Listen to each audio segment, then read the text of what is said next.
ప్రభుత్వం ముఖ్యంగా కేంద్ర ప్రభుత్వం ఏం పని చేస్తుందంటే వాళ్ళకు నచ్చినోళ్ళ కంపెనీలో ఎల్ఐసితో పెట్టుబడి పెట్టిస్తుంది. మీరు పిఎఫ్ గురించి వాళ్ళతో వాళ్ళు 1-2 కోట్లు కాదు పెట్టింది పెట్టుబడి, 50,000 కోట్లు వాళ్ళకి నచ్చినోళ్ళ కంపెనీలో పెట్టుబడులు పెడుతుంది ఎల్ఐసి. ఇది జరుగుతుంది అలా దేశం. ఇవన్నీ మరి మనం మాట్లాడుకోకపోతే చెప్పుకోకపోతే మనం ఫెయిల్ అవుతాము. అల్టిమేట్గా అర్థం కాకపోతే ప్రజలు కూడా రోడ్ల మీదకి రారు, కార్మికులు కూడా తెలియకపోతే ఏం మాట్లాడతారు? చెప్పాల్సిన బాధ్యత మన మీదే ఉన్నది. Yes, ease of doing business ఉండాలి, మంచిదే, కానీ క్వాలిటీ ఆఫ్ డూయింగ్ బిజినెస్ కూడా ఉండాలి. పని చేసే కాడ క్వాలిటీ కూడా ఉండాలి. అంటే అక్కడ మహిళలు పనిచేస్తారు, మరి వాళ్ళకి సంబంధించిన ప్రత్యేక అవసరాలు ఉంటాయి, మరి వాటికి సంబంధించిన ఏర్పాట్లు ఉన్నాయి అయ్యాల. నాకు కొన్ని చెప్తే మీరు ఆశ్చర్యపోతారు. కొన్ని గార్మెంట్ కంపెనీలు తెచ్చిన నేను మంత్రిగా ఉన్నప్పుడు ఆ గార్మెంట్ కంపెనీల యూనిట్ వాళ్ళది వేరే రాష్ట్రం ఉంటే చూడడానికి పోయిన నేను నిజంగా నేను పరిశాన్ అయినా. ఎంత ఆధునికంగా ఉన్నాయంటే అమెరికాలో ఉన్నట్టున్నాయి. నేను అడిగిన, ఏందయ్యా ఇది ఇంత బాగా కట్టిన, మీరు ఏం సంగతి, మరి కాస్ట్లీ కట్టినవి ఏంది అన్న. ఆయన ఏమన్నాడు తెలుసా నాకు? సార్ నాది ఎక్స్పోర్ట్ యూనిట్ సార్, మొత్తం ఎక్స్పోర్ట్ చేయాలి నేను.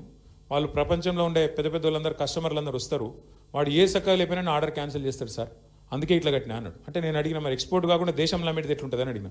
ఇట్లుండదు సార్ అన్నాడు. అంటే మరి పరిస్థితి ఏంటంటే మనోళ్ళ కోసమైతేనేమో సౌలత్ ఉండాల్సిన అవసరం లేదు, ఎట్లానో నడిపిస్తారు, మేనేజ్మెంట్తో నడిపిస్తారు.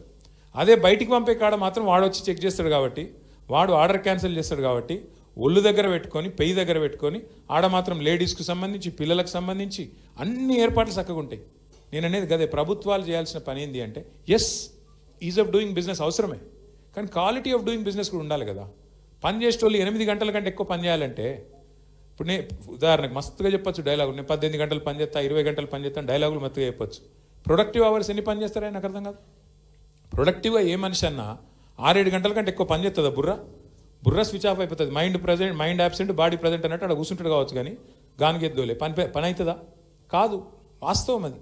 ఏ మీటింగ్ కూడా 4 గంటల కంటే ఎక్కువ నడిపిస్తే అందులో కూడా ఏం ఎక్కది, ఏదో టైంపాస్ నడుతూ ఉంటుంది ముచ్చట, కానీ 2-3 గంటలు దాటిందంటే ఏముండదు, ఎక్కది.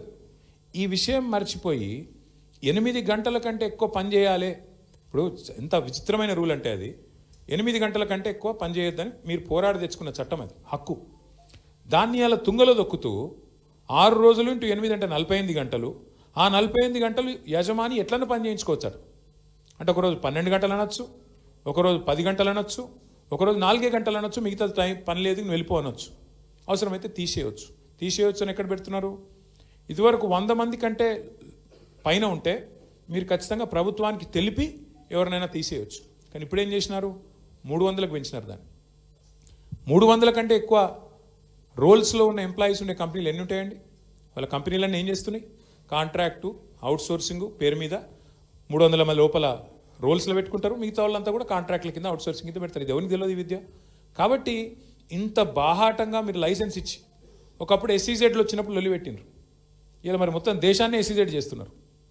ఎస్ఈజెడ్ అంటే ఇక్కడ కార్మిక చట్టాలు ఉండవు, హైర్ అండ్ ఫైర్ ఎప్పుడంటే అప్పుడు చేయొచ్చు, మినిమం డిగ్నిటీ ఉండదు అని చెప్పి లొల్లి పెట్టినారు ఆ రోజు సెజ్జులకు వ్యతిరేకంగా.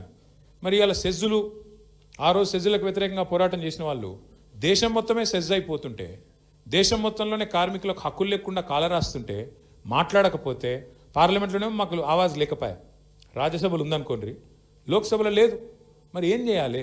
అందుకే నా ప్రపోజల్ ఏంటి అంటే, మీ అందరితో కూడా ఒకసారి మనం గుర్తు తెచ్చుకుంటే వెనక్కి తిరిగి, తప్పకుండా మనం ఇవాళ కొన్ని నిర్ణయాలు తీసుకోవాల్సిన బాధ్యత ప్రధాన ప్రతిపక్షంగా మన మీద ఉన్నది. అందులో నేను ప్రతిపాదించేది ముందుగా గౌరవ పెద్దలు రాంబాబు గారికి